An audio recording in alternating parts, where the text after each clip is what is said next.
Good evening, everyone out there in the virtual village. This is Rodney Jordan, and have with me today virtual influencer Professor Q. I know some of you all are used to Wednesday Teen Takeover Night. This is not Wednesday Teen Takeover Night, but we are pleased to have one of our great teens with us.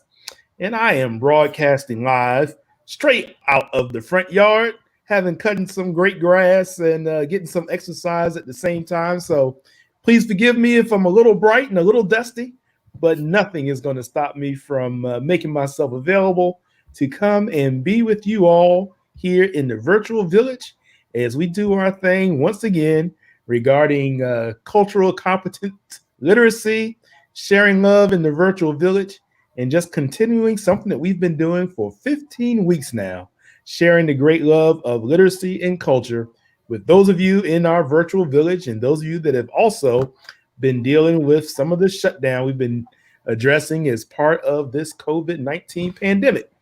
But let us do what we know we are supposed to do, and let's get started with our oh so wonderful theme song. So, Professor Q, would you like the honors of getting us kicked off with our theme song? Yes, sir, I will. And here we go.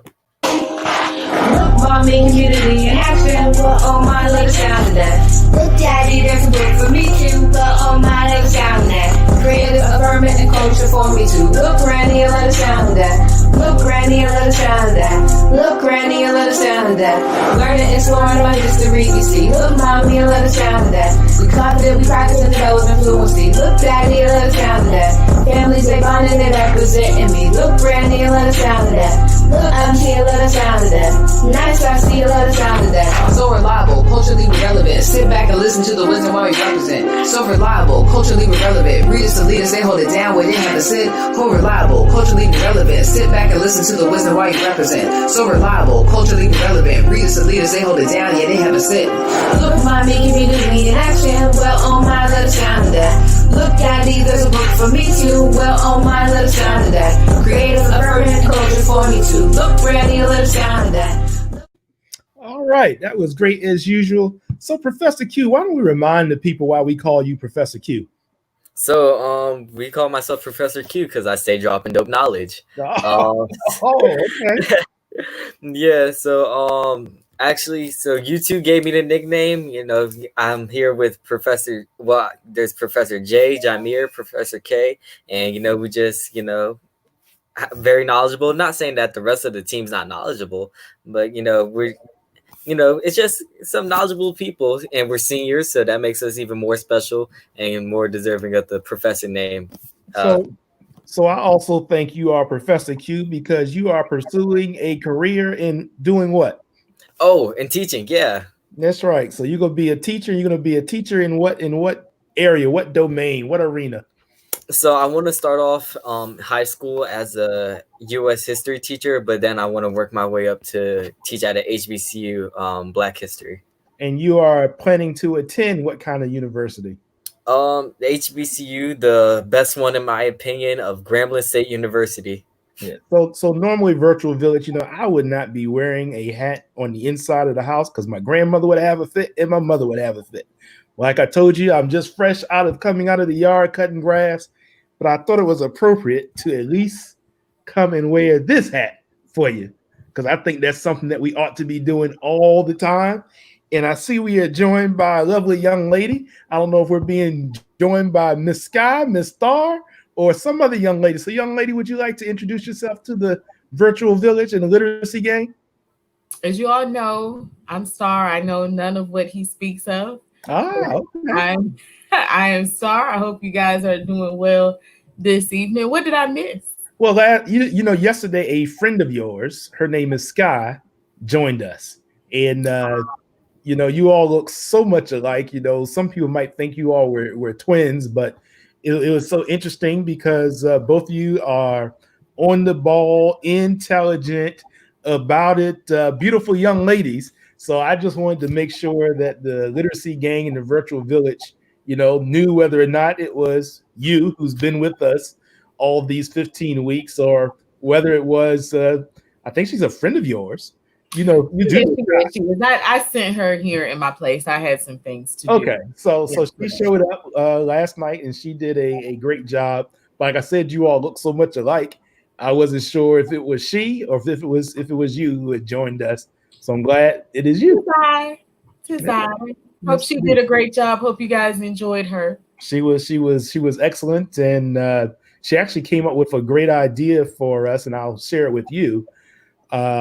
That somehow, as we proceed with doing these great virtual village and Let's Get Clever read-ins, that maybe from time to time we could have individuals who are up here reading characters. So last night I was maybe 70% through a book on George Washington Carver, and which I hope to finish tonight. But you know, I could come dressed as George Washington Carver and read that book. You know, we've had folks come up here and read about Frederick Douglass and Nat Turner and Benjamin Mays and all kinds of individuals. So Sky had the idea that maybe from time to time we would read in character. I think that's great. Yeah. And I mean, if people are able to dress up. But if you just have the voice, you know, if you get into the spirit of the person or whatever, and then if you just have some other people inside of you, just come up here and let them out, because I think she talked to me about having fun, you know, with this. It's summertime and we've been through quarantine and we still don't know what lies ahead, but we've maintained this family. But literacy has to stay at the forefront, but let's have fun. Let's have a good time with it. So, you know, the whole thing about reading, it's about our imagination, and especially with our young people. So let's just stretch that. Like, there are no bounds. I just had a K-12 flashback, because I think maybe in elementary school, I dressed up as George Washington Carver for something. I'll see if I can find a picture of it. But I do remember in my senior year in high school, dressing up like Malcolm X. It was something we were doing as part of what do you call it, Spirit Week, and it was something dealing with heritage or something. I just remember, I remember dressing up like Malcolm X because it so bothered my my government teacher.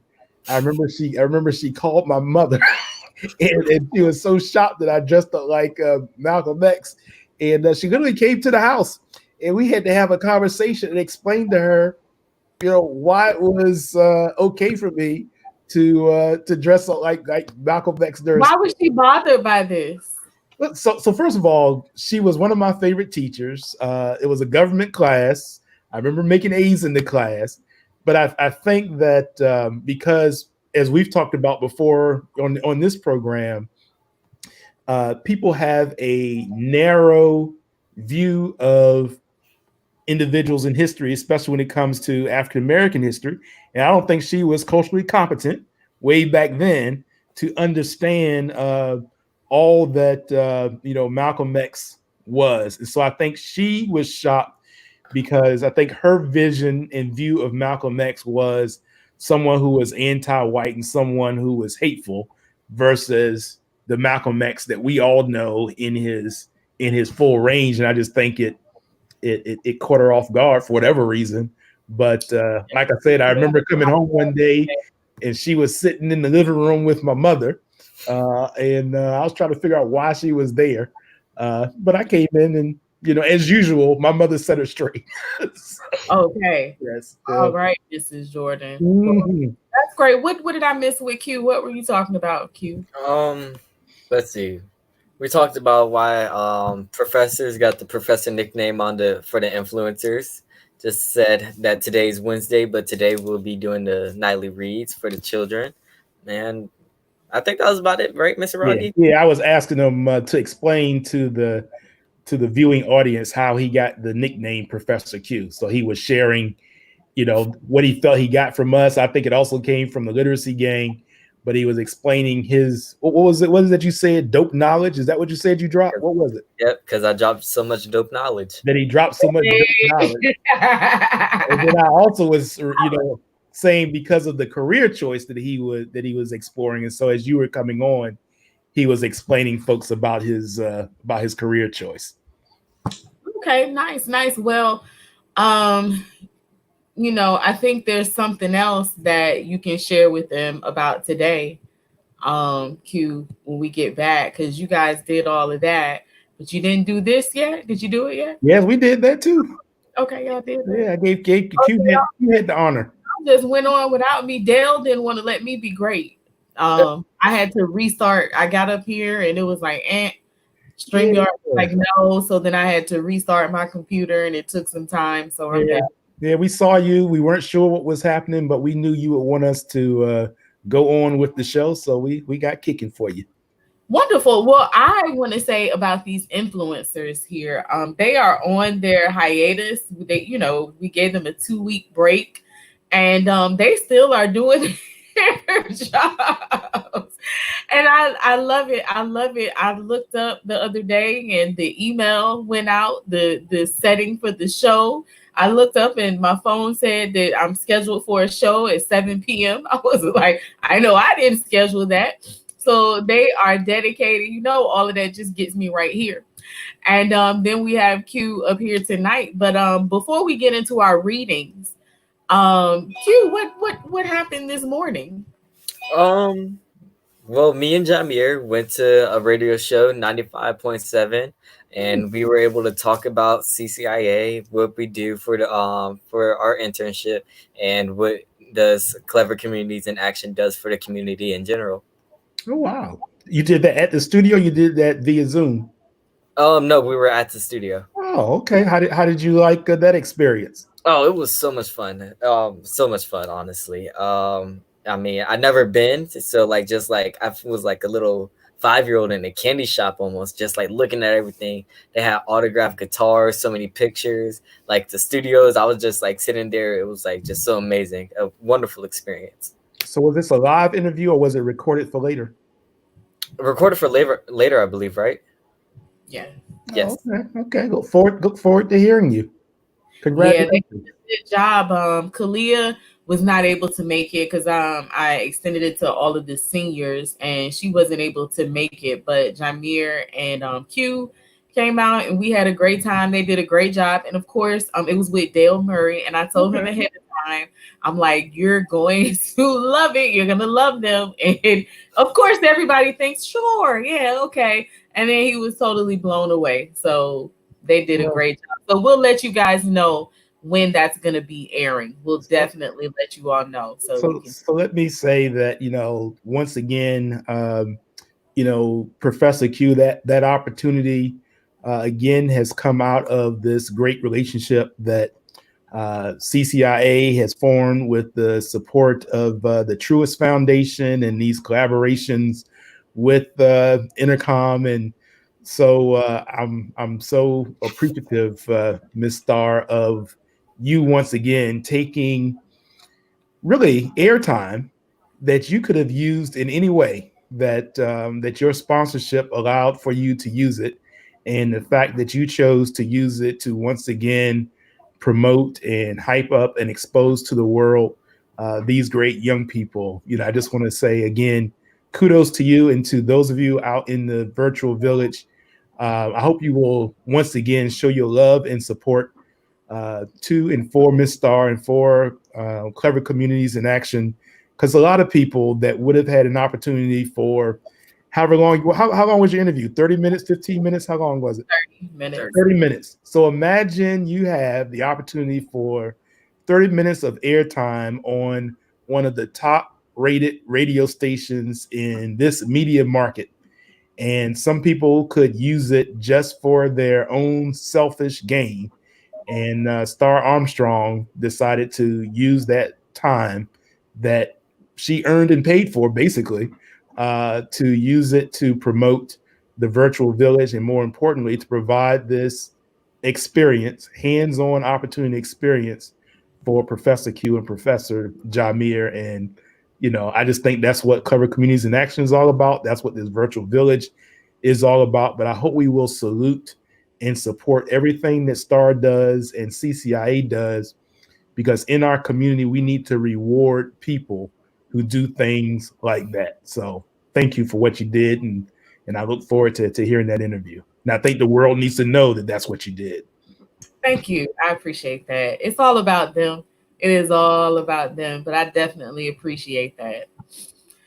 So, who's our first reader for the night? I think we're all three gonna hit up the reads tonight. So first? I told the professor I was going to yield to him first. You know, I have a George Washington Carver book I want to finish. He has an e-book or a couple of e-selections he wants to share. So I'd agreed to yield to him, and then you and I can decide whichever one of us will follow. Okay, sounds good. Well, we will step away, and I just want to say hi to the family. I see all the love coming up there. Thank you guys. We're so glad you're tuned in. So Rodney and I are going to step away and let the professor do his thing. All right. Ready, Professor Q? Yes, ma'am. All right. Alrighty, so about to just screen share so you guys can see my book. And bam, I think we're working. Yes, we are. So this book is about a black cowboy. We're going to take it to the old dirty West. And this is a cowboy named Nat Love. My dad made me read a book. He gave me like this thick book. It was one of the first like chapter books I remember reading.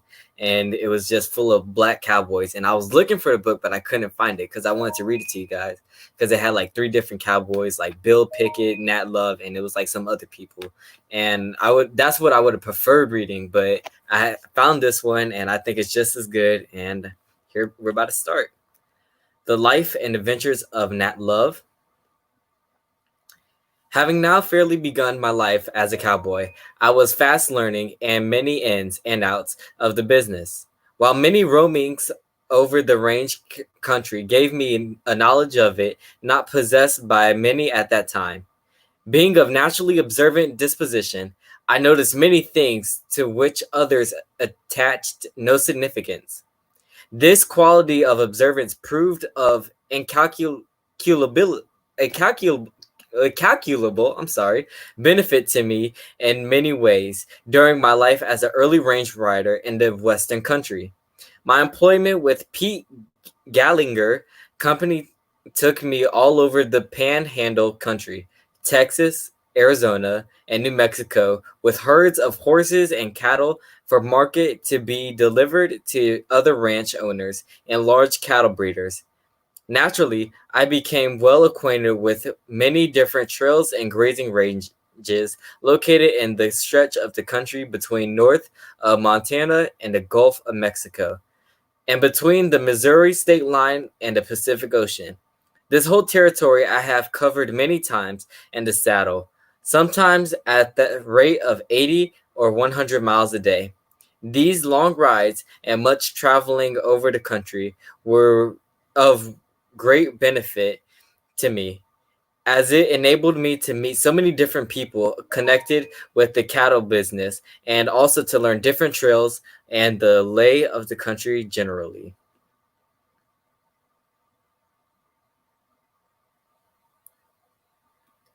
Among the other things I picked up on my wanderings was a knowledge of the Spanish language, which I learned to speak like the natives.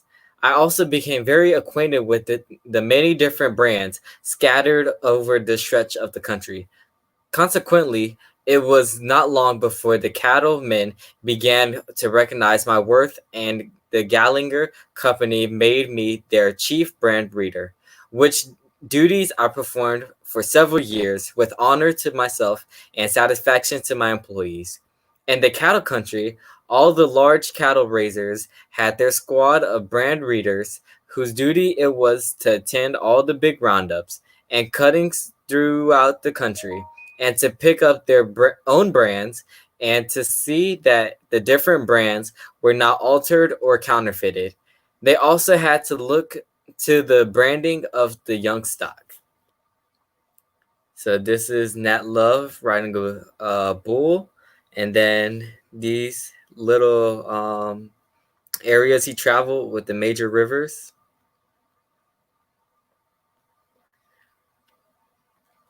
During the big roundups, it was our duty to pick up our brand, then to send them home under the charge of our cowboys.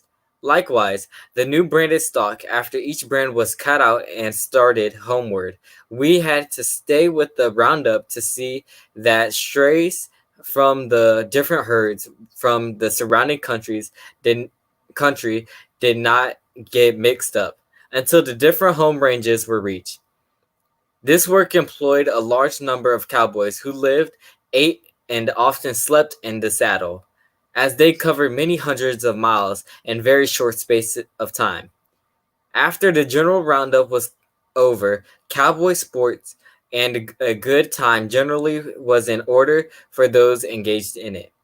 The interest of nearly all of us centered in the riding of what was known as the 7YL steer, a big longhorn wild steer, generally the worst in the herd, was cut out and turned loose in the open prairie. The cowboy who could rope and ride him would get the steer and as his reward. And let me assure you, dear reader, that it was not so easy as it sounds. Oops, too far. The steer separated from his fellows would become extremely ferocious and wild, and the man who attempted to rope him and ride him would be in the momentary danger of losing his life if he relaxed and in the least of his vigilance and caution, because the wild steer is naturally ferocious. Even in cutting them out of the roundup, I have known them to get mad and attack the cowboy who only saved themselves by the quickness of their horse, or the friendly intervention of a comrade who happened to be near enough to rope the maddened longhorn, and thus divert his attention to other things. But in this case, the 7YL steer, such intervention is against the rules, and the cowboy who attempts to rope and ride the steer must at all times look out for himself. The cowboy who is successful in roping the steer must then mount and ride him. If he does that successfully, the steer becomes his personal property to do with as he will. Only the slight reward for the risking of his life and the trouble of accomplishing the feat, but it is done more for sport's sake than anything else, and the love of showing off, a weakness of all cowboys more or less. But really, it takes a high class of horsemanship to ride a longhorn, to get on his back and stay there as he runs, jumps, pitches sideways, backwards, forward, up, and down, then all over the prairies like a streak of lightning. I have had the experience, and I can assure you it is no child's play. More than one 7L steer has fallen to my lot, but I had to work for it and work hard. After all, it was only a part of the general routine of the cowboy's life, in which danger plays so important a part. Above all things, the test of the cowboy's worth is his gameness and his nerve. He is not supposed to know what fear means, and I assure you, there is very few who know the meaning of the word. And so that is the story of good old Nat Love. And the book that I owned, which I sadly couldn't find, it, like it said in the story, he was able to like round up a whole bunch of those longhorns, and he was just like good. He was a good gunsman. He was good with the gun. Just a great man on the prairie. Just an all around great cowboy. And with that, I'm gonna bring up the others to join me. Oh, you bringing up people? Okay. That's what I'm saying. Bringing up folks. Picking Well, off the he wrote down that he's an engineer. A producer. So, yeah. Well, just a week or so ago, he was talking about one of the things he learned was these technology skills, and he just came up here and just started running stuff. So that's what I love it. I'm here for it. That was a great story too. I really enjoyed that. Thank you. I was waiting for Jordan, and then he I thought you were talking to the professor. I didn't know you were talking to me. Oh no, you know, sometimes we talk over each other. So Yeah, I'm passing it. I'm passing it. yeah. How's that work? Yeah. How's that work? I'm supposed to go this way, right? Grab it. Yeah, you got it. You got it. You got it. Now you pass it to Q. That's Right? how you're influencer style. Okay, all right. Got to practice that Wednesday night thing, so I'm passing. Yes, yes. In the spirit of teen takeover. I love it. I love it.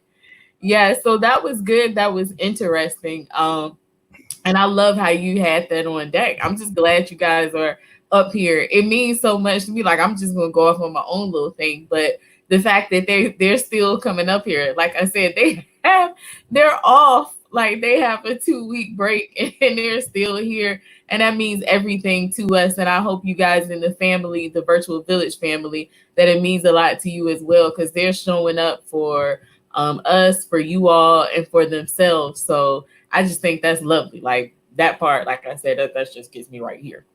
So, yes, yeah. Oh, we got a hater. We got a hater in the comment section. Oh, wow. Wow. I'm passing off my own platform. I feel the hate permeating through there.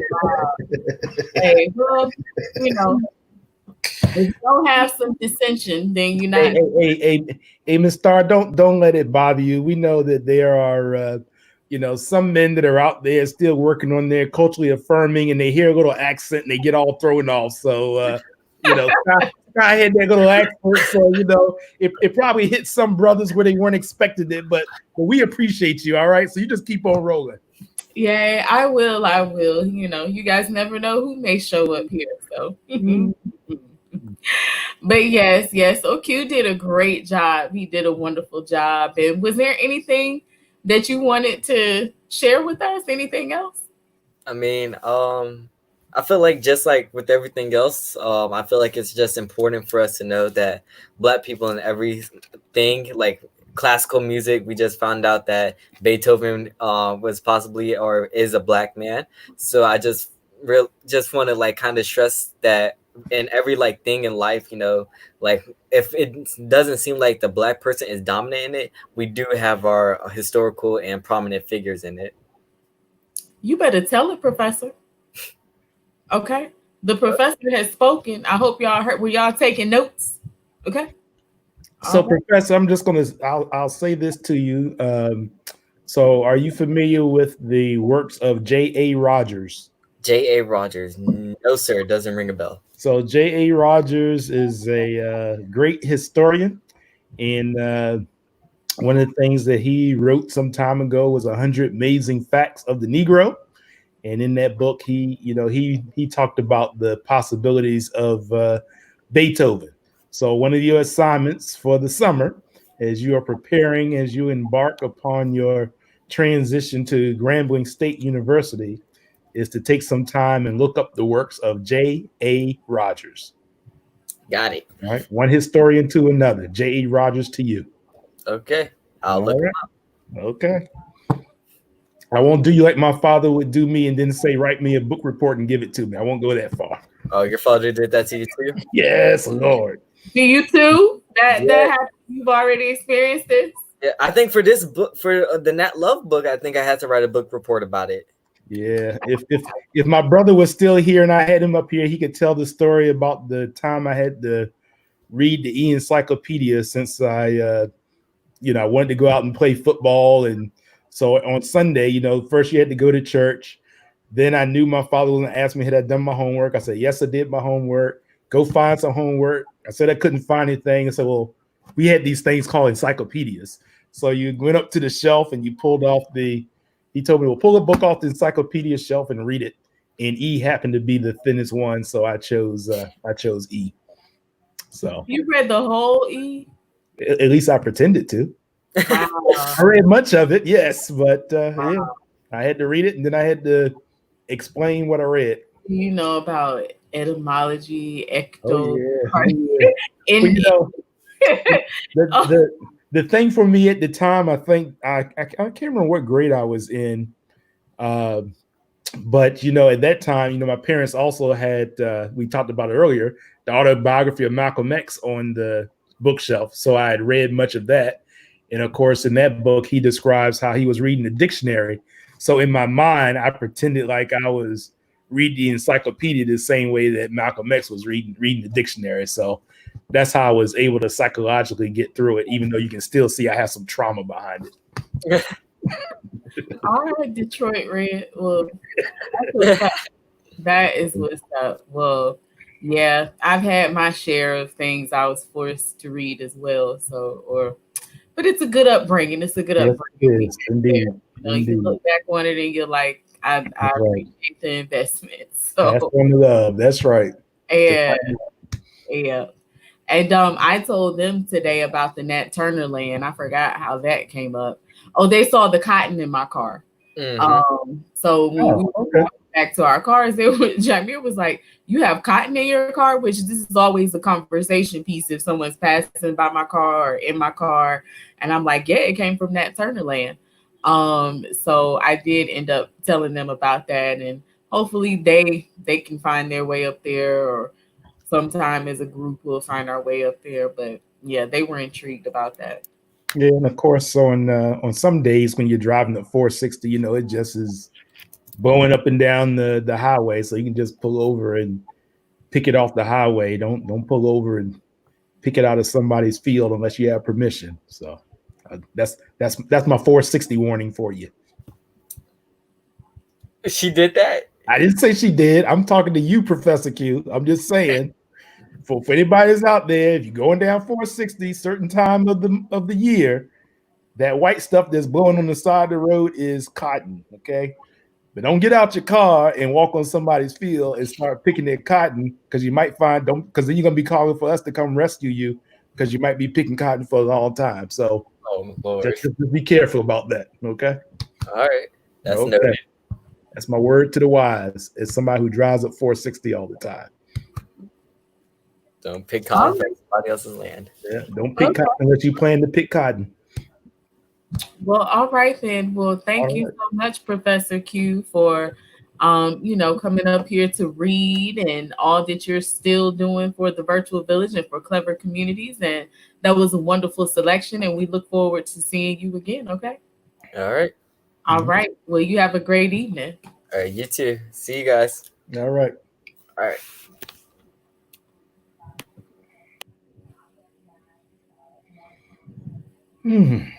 So, would you like for me to finish I got a few pages left on George Washington Carver. Would you like for me to finish that before you go, or would you like for me to go after you?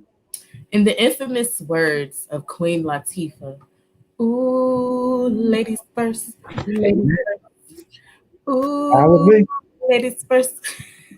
Well, Queen, the floor is yours. All right, then. All right, let's get this party started. So, see you, Rodney. Okay. How are you guys doing this evening again? I am here and I'm going to be reading for you guys. I'm going to be reading, Have You Thanked an Inventor Today? Okay. Have you thanked an inventor today? So we're going to dive into this little story here. We see we got this little brown boy on here and he's asking you guys a question. Have you? Let's see if you have not, then we'll see what goes on by the end of this story. So we start out right here. This world is full of inventions. Some of them we don't even think about. But if we took the time to think about them, we'd realize we wouldn't want to live without them. You see, inventions, they make our lives much easier, and they also make our lives more fun. So we should thank the inventors who invent great inventions, for without them, we might not get anything done. Like, for instance, when your mom wakes you up in the morning to let you know that it's time to go to school, you stretch and yawn and rub the corners of your eyes and probably wipe away last night's drool. That's when you happen to glance over at your clock and realize that you're running a bit late. Well, you wouldn't know what time you wouldn't know that were it not for Benjamin Banneker. He invented the first clock in the United States. So you put on clothes and you rush into the bathroom. You wash your face and brush your teeth, then brush your hair. Well, you should thank Lyda Newman for part of your morning grooming, as the modern day hairbrush was her awesome idea. Thank you, Lyda Newman, and thank you, Benjamin Banneker. Give thanks. Afterwards, you're called into the kitchen for breakfast. This morning is cereal with fruit and wheat toast. Well, thank goodness John Standard improved the refrigerator, because hot milk with your cereal is pretty gross. Thank you, John Standard.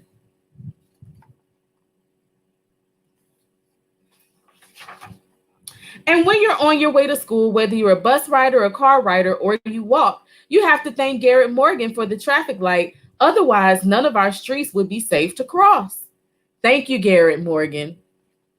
Then, after you settled into your classroom and you've taken out your supplies, because you're such a scholar, please remember to show love to Mr. John Love, for his invention was none other than the pencil sharpener. Thank you, John Love.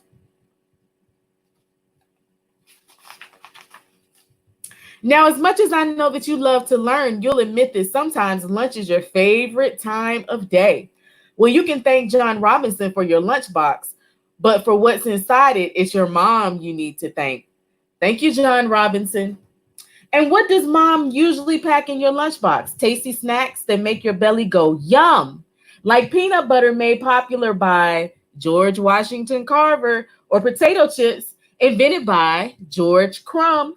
Thank you, George Washington Carver. Thank you, George Crumb. Fast forward, the school day is now over. It's been a long one and you're happy to be home. You check the mailbox invented by P. Downing. Then chill in front of the air conditioner invented by Frederick Jones. Thank you, P. Downing. Thank you, Frederick Jones. Plus, your teacher didn't assign any homework, so you decide to play a few games on the cell phone. Well, if it wasn't for Henry Sampson's Gamma electric cell, believe it or not, there would be no cell phone. Thank you, Henry Sampson. And these are just a few awesome inventions. There are countless other ones that I didn't even mention, like the doorknob, invented by O. Dorsey, or a type of guitar invented by Robert Fleming. Sarah Boone invented the ironing board, and Thomas Stewart invented the mop. Lonnie Johnson invented the super soaker, and W.A. Martin, he invented the lock. All of these things we use regularly. So now here's what I want you to do. I'd like for you to take a moment or two and ponder over how life would be if these inventions weren't created for you.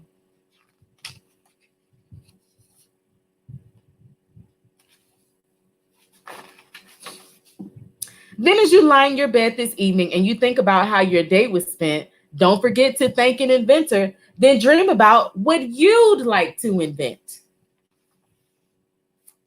And then we have the biographies here on Benjamin Banneker, Frederick McKinley, Garrett Morgan, George Washington Carver, George Crumb, Henry Thomas Sampson Jr., John Lee Love, John Robinson. I believe they go through everybody who was mentioned in this book. And then they have some riddles back here. Have fun solving the riddles below. And then they actually have a multiple choice questionnaire back here. So, and then it talks about what would you like to invent? So as we're talking about summer reading, guys, because, and then we have this here about the author.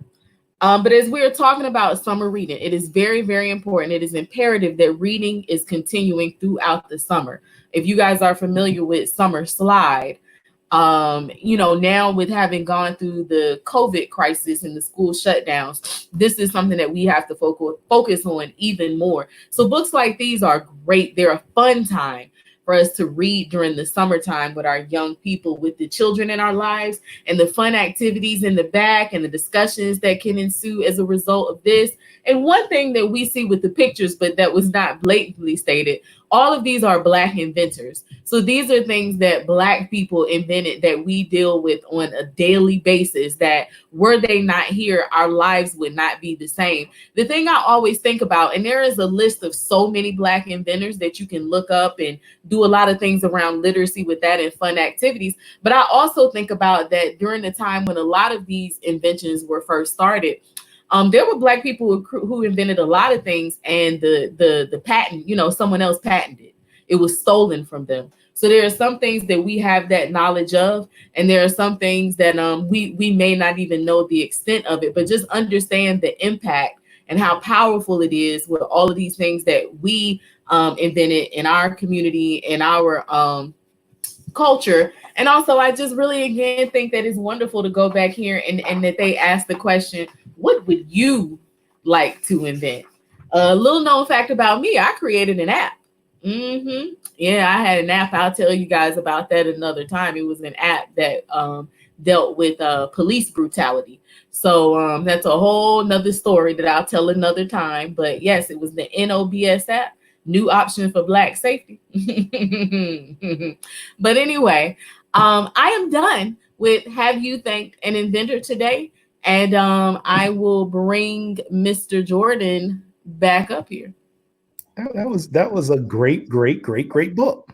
I learned some things I did not know. Yes, I really like this. And children all enjoy this as well.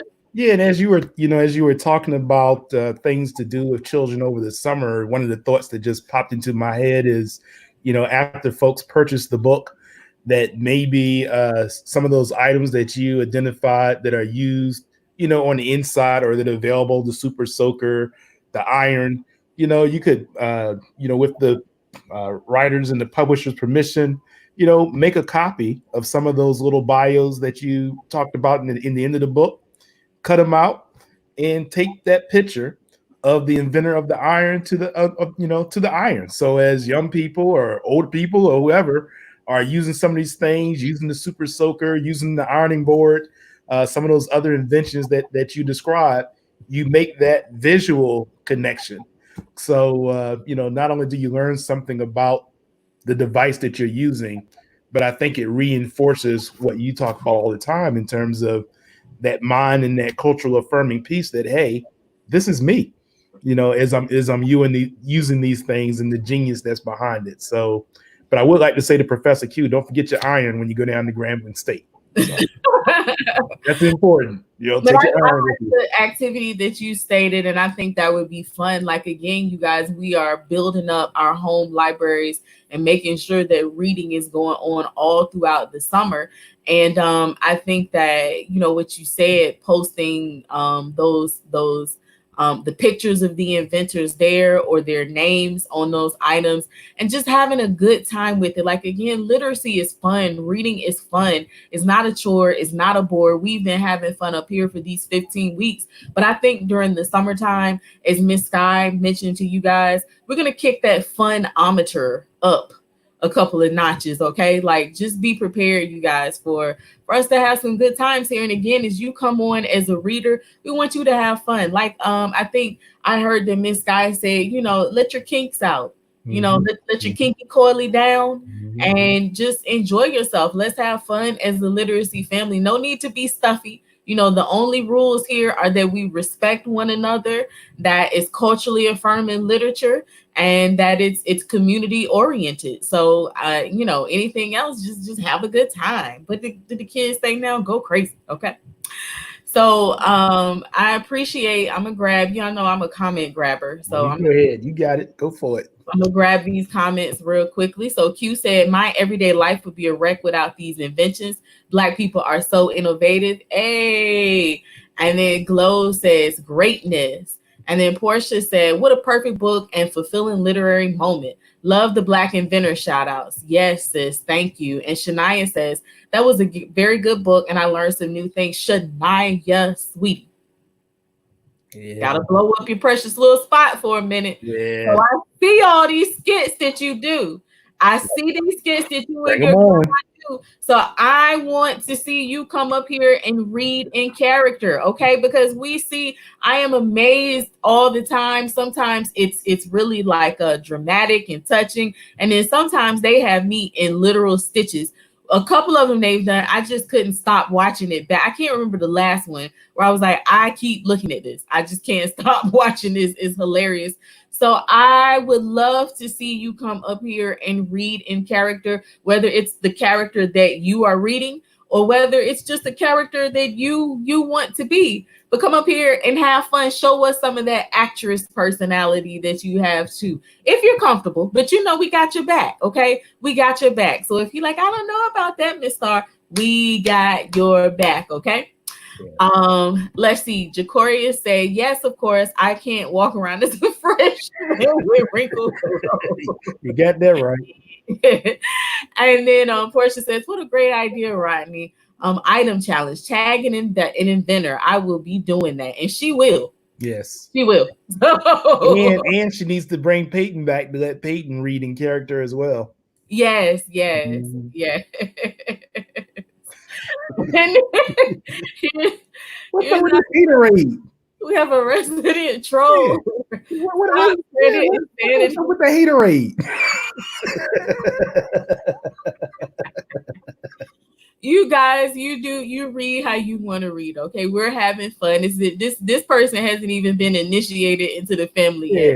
Yeah, you tell him to come up here and read in his voice. We look forward to that. Right. Oh, outsider. Love you, George. But anyway, I'm gonna step away so you can finish your book. All right. Okay, I appreciate that. So Miss Star was just talking about inventors, and I started reading from this book yesterday on George Washington Carver, and of course he is said to have invented more products from sweet potatoes and peanuts and yams and from nature, more so than any other person. And one of the things that I love about the legend of George Washington Carver is said that the way he learned how to do these things is that he would go out into the woods and he would, talk to what he called his creator and talk to nature. And nature would then tell him what to do, and he would go back in the lab and doing it. So Brother George, I hate to say this, I don't know what George Washington Carver's voice was, even though I read yesterday that it was a little squeaky. But I think I may come back in character. As I said earlier, I can remember in elementary school of dressing up as George Washington Carver. Might have been for science fair. I got to remember what it was. But in any event, I'm coming back in character, Brother George. My challenge to you is, brother, you come up here in character and read in any voice you got. So you come up here and read in your voice, and I'll come read in character. How about that? So one of the things that we also learned about George Washington Carver yesterday was that he was an artist. So before I finish, I just wanted to show this picture. This is George Washington Carver, and this is a painting that he did. And the caption reads that Carver poses with an oil on linen, yucca, and cactus inspired by his homesteading days. Thanks to encouragement and funds from fellow students, he entered this painting in an art show in Cedar Rapids, Iowa in late 1892. Yucca and cactus was among artwork chosen to represent the Hawkeye State at the 1893 World's Fair in Chicago. It received an honorable mention. So again, not only was he a brilliant inventor, but he was an artist too. So now I'm just going to pick up from here. So let's see. So I'm just picking up from where I left off last night. So again, it says, whether teaching subjects such as botany and chemistry or techniques such as deep plowing and crop rotation, Carver sought to instill in his students the belief that it was in their best nature to treasure nature and not just take from it. Quote, the farmer whose soil produces less every year is unkind to it in some way, he stated in the Negro Farmer, a Tuskegee-based journal. Those who were unkind to the soil, quote, soil robbers, he called them, were ultimately harming themselves. The sicker the soil, the less potent and plentiful the produce the farmers brought to market and into their own homes.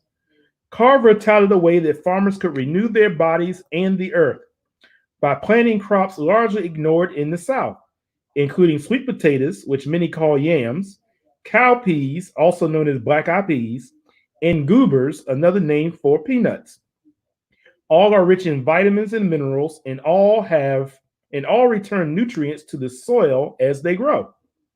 He shared his gospel of earth care as self-care with farmers he met during walks in churches and at Tuskegee Institute's outreach programs. These included a yearly farmers conference. There was also a monthly farmers institute, which frequently featured cooking demonstrations by students and lessons on meal plannings, along with workshops on agriculture. For farmers unable to attend on-campus offerings, Tuskegee's movable school, the Jessup Agricultural Wagon, was a real boon. Outfitted with displays and equipment, the wagon took Carver's learning out to the people. So here you have the original mobile farm market by Brother George Washington Carver. The waste not, want not principle Carver had learned as a child was key to being a good steward of the good earth he believed. To students, to farmers, to anyone who would listen, he stressed that the great creator was not the author of waste. Garbage was most always a failure of insight and ingenuity. Why spend money on chemical fertilizer if you have barnyard manure? No barnyard animals? Make compost heaps. Piles of vegetable peelings, table scraps, leaves, grass, rags, and other matter that rotted relatively quickly and recycled itself into a breeding ground for new life. Save everything for what you have, make what you want, Carver charged. Using clay to make house paint, as he saw a local woman do, was a fine example. He urged others to do likewise. A home adorned was not a luxury, but nourishment for the soul, and not impossible for the poor with a little resourcefulness. To this end, he also gave away starter seeds for flower gardens. And here is a picture of a corn husk horse collar like this was displayed at Tuskegee's 1906 Farmers Conference. And here is some of the Tuskegee grown cabbage. Carver presented many of his lessons for better living in bulletins, written simply so that the average person could digest the information easily and convey it ably to people who couldn't read. Some of these pamphlets zeroed in on an aspect of agriculture, such as how to increase crop yield. Others on making the most of a harvest, for example. Bulletin 26, when, what, how to can and preserve fruits and vegetables in the home. A few months after the publication came off the press, Carver was in mourning like everyone else at Tuskegee Institute. Booker T. Washington had died on November 14, 1915. Washington and Carver's relationship had become rocky. Carver had infuriated Washington with his lackadaisical ways when it came to paperwork and other administrative duties. Washington had frustrated Carver with frequent denials of more funds for his work. Still, the two men had respected each other. They were kindred spirits in their commitment to uplifting the downtrodden. So here's a picture of these bulletins, and what just struck me in reading that is we know that oftentimes in the African American church culture and history, there's that call and response, and a lot of that came from the fact that many folks couldn't read.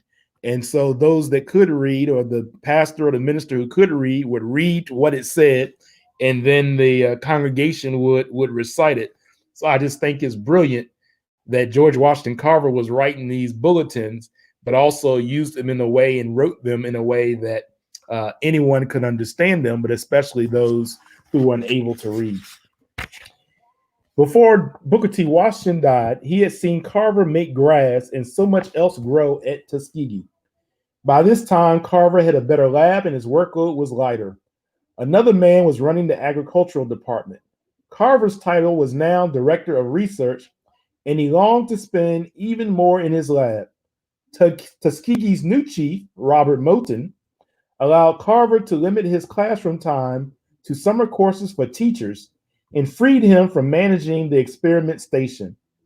Moton wasn't just being kind. Carver had become a very in-demand speaker, bringing positive publicity to the school. Moton wanted to keep him happy. In Carver's presentations at conferences, county fairs, schools, and other venues in Alabama and beyond, he dazzled audiences with his displays of manifold uses for agricultural products, chiefly the sweet potato and the peanut. Carver had tested different ways of cooking sweet potatoes: baking, steaming, boiling, frying, and various sweet potato recipes, including muffins, donuts, and croquettes. Sugar, starch, flour, vinegar, molasses, and ink are all among the dozens of products he knew could be made from parts of the sweet potato root to vine. With the peanut, he promoted not dozens, but hundreds of byproducts. As a result, some call Carver the Wizard of Tuskegee, others the Wizard of the Goober and the Yam, the tag that would stick, the Peanut Man. You'd think I knew nothing about anything but peanuts and sweet potatoes, Carver lamented late in his life, when a reporter asked if his peanut research was his crowning glory. Carver replied, "No," adding, "but it has been featured more than any other work." Carver was partly to blame. He rarely said no when asked to advise peanut farmers, manufacturers, and others in the peanut industry. Sure, he wanted to be helpful, always refusing to charge for his consultations, but he also enjoyed the attention. He reaped a bumper crop of that after his appearance before a U.S. House of Representatives committee on January 21st, 1921. The issue before the committee was whether to levy a heavy tax on peanuts from abroad. The United Peanut Growers Association paid for Carver's trip to the Capitol to speak on the boundless possibilities of the peanut and thus the potential prosperity for the American peanut industry if foreign competition was beat back. Carver had 10 minutes to make his case. Peanut-derived flour, meal, and cereals were some of the first things he showcased, along with non-foods as dyes, ranging from black to orange yellow, from peanut skins. The committee became so riveted that its chairman wound up telling Carver, "Your time is unlimited." So here are a couple of pictures of the Arachis hypogaea is the peanut scientific name. Only after the boll weevil blighted Alabama cotton fields in 1915 did the state's peanut farming soar. And Ipomoea patatus is the scientific name for the sweet potato, a member of the morning glory family. So there are pictures of the peanut and the sweet potato. And on this side is an illustration of farmers harvesting the peanut. The rest of Carver's show and tell, this is again before this congressional committee. The rest of Carver's show and tell included candies, milk, ice cream, fruit punches, oils, instant coffee, face cream produced from peanuts. He spoke of how soft cheeses and mock meats could be made with peanut curds. Quote, "We are going to use less and less meat just as soon as science touches these various vegetable products and teaches us how to use them," he predicted. The U.S. peanut industry got its protective tariff. The publicity around Carver's testimony sealed his fate as the Peanut Man. Exaggerations about his work would abound, with people crediting him with other people's discovery, most notably the invention of peanut butter. Carver became a hostage to the hype.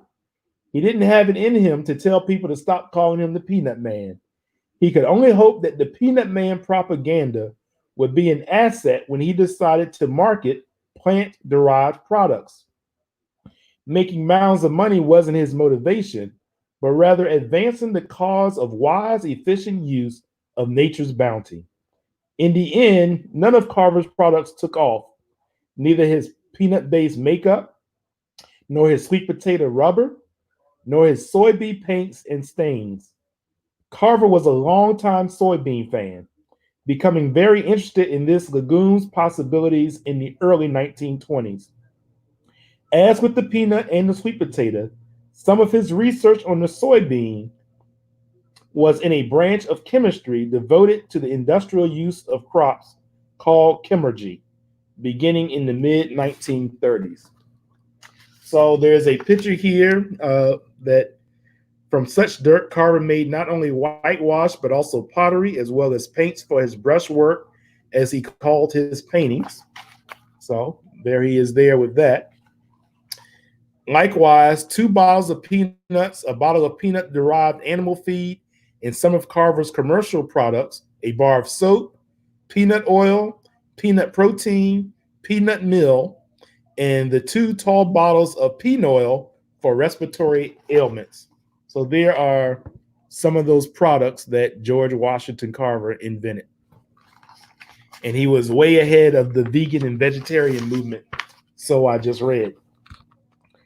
Carver and other chemurgists were keen on grains, vegetables, and fruits replacing petroleum on the basis for paints and other products, most especially fuel. I believe the great creator has put oil and ores on this earth to give us breathing spell, Carver contended. As we exhaust them, we must be prepared to fall back on our farms, which is God's true storehouse and can never be exhausted. He was convinced that every human need could be met by things that grow.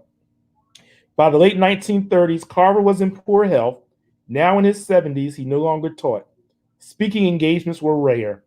One of his few research projects was on the healing properties of a favorite childhood fruit, the persimmon.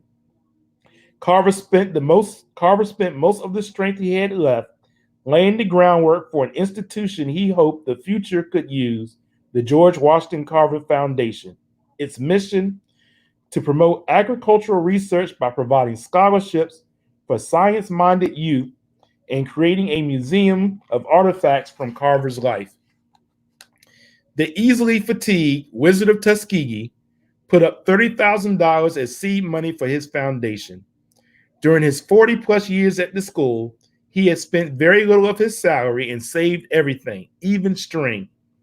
From things he had, he made almost everything he wanted, including clothing and paints.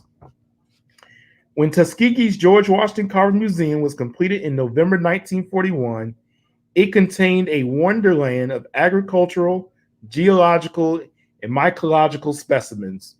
Some 70 of Carver's paintings were also on view in a room of their own. On this art gallery, Time magazine reported, visitors impressed by the simple realism and tidy workmanship of the pictures found still more to admire in the adjoining collection of handicrafts, which the almost incredibly versatile Carver had turned out between scientific experiment and painting. Carver's output ceased after he slipped and fell on a patch of ice while entering his museum in December 1942. On January 5th, 1943, he died, though he probably would have disagreed with that word and said that he had merely ascended into the arms of the great creator. So here's a picture with George Washington Carver chatting with President Franklin Delano Roosevelt at Tuskegee during Roosevelt's trip to the South.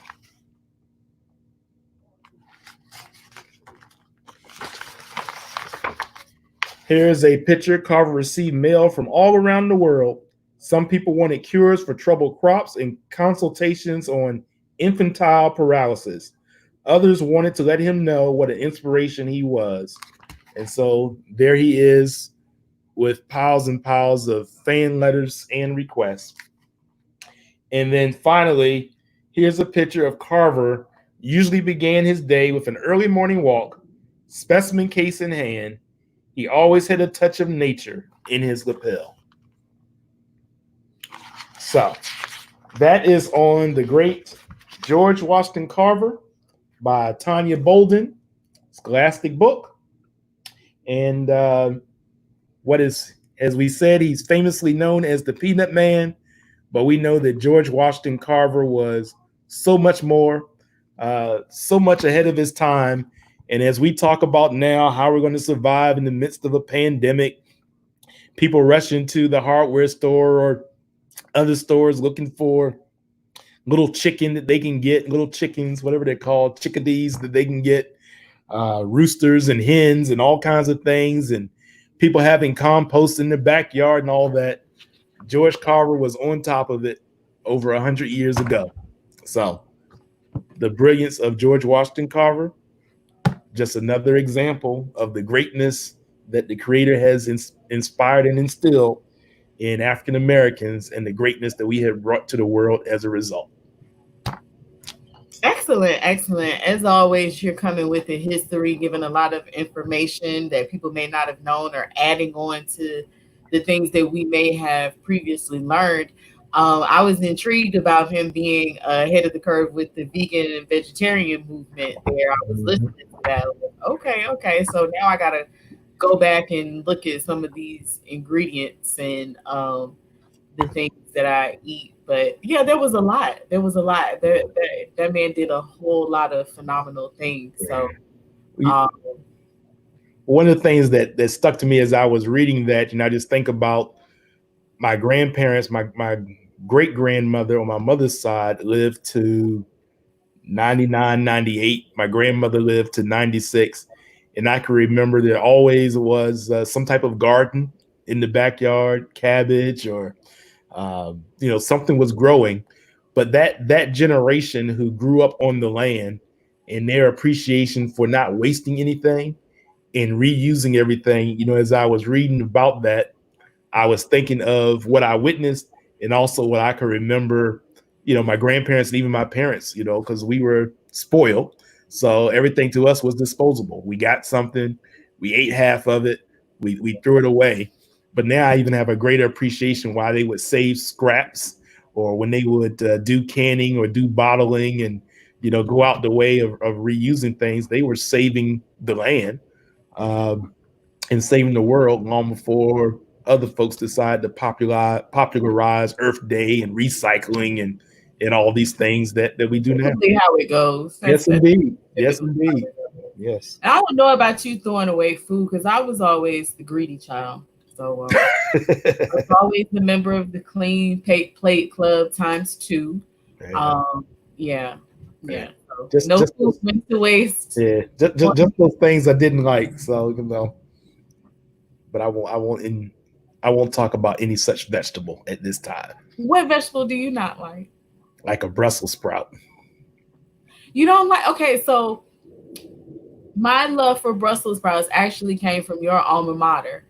I did not like them growing up. As a child, I was a finicky eater in a lot of ways. But as I got to be an adult, I changed that. But I remember with Brussels sprouts, I just felt like they had this nasty aftertaste. And I used to take my teams every summer for my summer program. We do college tours. So we do on this side, we do Norfolk State and ODU. And then we would go to Hampton and Christopher Newport. Hampton's buffet. Woo, Lord. I don't know if y'all had it back then, but that spread that they have out there, it's like every kind of, so I have dreams about this type of thing where it's a buffet and every type of food that you like is there, where you have like American food, Asian food, soul food, every kind of food. So they had every kind of food there, and I partook of all of the things that were within my dietary plan. And so they had Brussels sprouts. So I was like, let me try them. I'm older now. Fell in love. Whoever was cooking, somebody's grandma was back there working those Brussels sprouts out. And from ever since then, I am a roasted Brussels sprouts fan. You hear me? You get some Brussels sprouts, put salt and pepper or whatever kind of seasoning you do, and put those bad boys, put some olive oil on there and put them in the oven. Ooh, divine. Yeah. You're missing out, Jordan. I think somebody had me maybe eat a half of a roasted one, but I think it has more so to do with the aroma. But I appreciate you talking about what they offer at Hampton. They always took care of us, but back in my day, we didn't have that type of spread. But what we did have was this wonderful lady in the cafeteria. Matter of fact, I think she passed away either earlier this year or last year. So anybody that went to Hampton always knows that there was this one lady who would always say, "Would you like gravy on that baby?" So when there's one thing you would always know when you went through the line, that you could always go to her and she would talk to you, and she would also lecture you if you didn't have greens and other things on your plate. But the gravy lady is somebody that will always stand out to me at Hampton Institute and now Hampton University. Want some gravy on that baby? That's right. That's so wonderful to have. Those environments and those spaces for us are so important. Just like this space is important, and people have to understand that with all the things that we're seeing happening in the world right now that have been happening, it's good for us to have a place of solace, a place of affirmation, a place where people care about you and are not trying to see the worst in you when you show up or overly punish you or anything. So what a nurturing environment. Definitely. So I'm gonna grab these comments and then we're gonna head on out of here, you guys. Let's see. Cleveland said, yes, great info on call and response when you were speaking about that, Rodney. And Portia says, wow, I love CCIN, the wealth and span of information we disseminate. Yes. And then she says, how captivating. I am so loving this. And then Q is still tuned in. He said, I didn't know he was an artist. And then Portia says, I look forward to sharing the stage with you two. That is on my notes. When are you coming back with that pamphlet newspaper that you had last week? Oh yeah, that's right. That's right. We want to have that. I definitely meant that. That was a busy day, but we got time. And we want to do that. And somebody's grandma was back there working those Brussels sprouts out. She did. She made me a Brussels sprout fan. Okay. I went from a hater to a lover. Whoever was back there at Hampton University, she did it. Oh, with George is my new best friend. That's my new best friend. He said, I need to get to know George.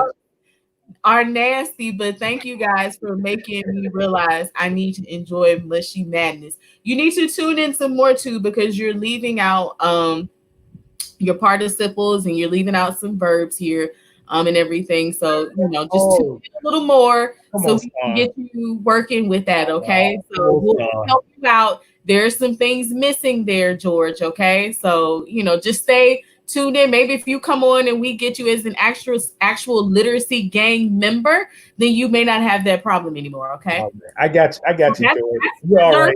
George. That's not for anybody else. Okay. Understand that comment is specifically for our resident troll. Okay. Nobody else worry, but that's for the troll. All right. That's how we do with him. Okay. But we're gonna brother. Yeah, you just jumped shit. I'm not jumping ship. I'm not jumping ship. This is how I do. You know that. So anyway, Portia says community in action equals solace, affirmation, and care. Yes. And then look at this. That's right. Yeah. Why don't I just go away and y'all. It's all right. It's all right, George. Appreciate your comments. We go get together, but in all seriousness, I do hope you will consider coming up here and being part of the virtual village and read some things for us. It'd be nice to get to know you a little better. We've had lots of brothers and men to come up here. Come on, show yourself and be on the other side. You come read and let some folks share some love back to you the way that you share love to us. The crazy thing is he's actually a children's book author. Oh, okay. He says he just posted something else. So yeah, I see. Anyway, let's not be distracted by all of that. Anyways, trolls come to distract. Okay, so We're going to move on, but thank you all for tuning in. It was a great evening. We were glad to have our Professor Q back here. And again, I'm just touched by the impact that the influencers have. Oh, and you guys, we are going to be putting a survey out. We'll bring this up again, but we are about to put out a survey. And if you really, it will really help us out a lot as a villager. If you could just take, 30 seconds and fill out this survey when we drop the survey, okay? It's nothing strenuous. Like I said, 30 seconds and you can run right through that bad boy, but it will help us a lot if you can do that. And then we'll drop the survey and we'll also be making a little announcement about some program updates and everything on tomorrow. But please hit that survey. And also you guys sign up to read. Sign up. Y'all know where to find the sign up link. It's on Clever Communities in Action Facebook page. So just go hit it up and sign up for us and get on up here and read. Sign up for yourself. Sign up for the village. Sign up for the community. We'd love to have you back. And it was a great evening. Glad to see Q up here. Glad to see our influencers. Although some of them are behind the scenes, they are still involved and they'll be back on the 8th. They are coming back, okay? So they're just taking a little break. I forgot to add, were you doing cross guard patrol today? You missed that part. I came out from cutting grass, so where I was out in the street. So I don't like I want people to see me. So this is my vest I wear sometimes when I'm grass cutting. It's also the vest when I'm out there doing my Black Lives Matter. So somebody got to keep some direction and peace and do that too in my part-time. All right then. Well, anyway, thank you guys for tuning in. Y'all have a great evening and we'll see y'all tomorrow, same time, same place. Peace. That's right.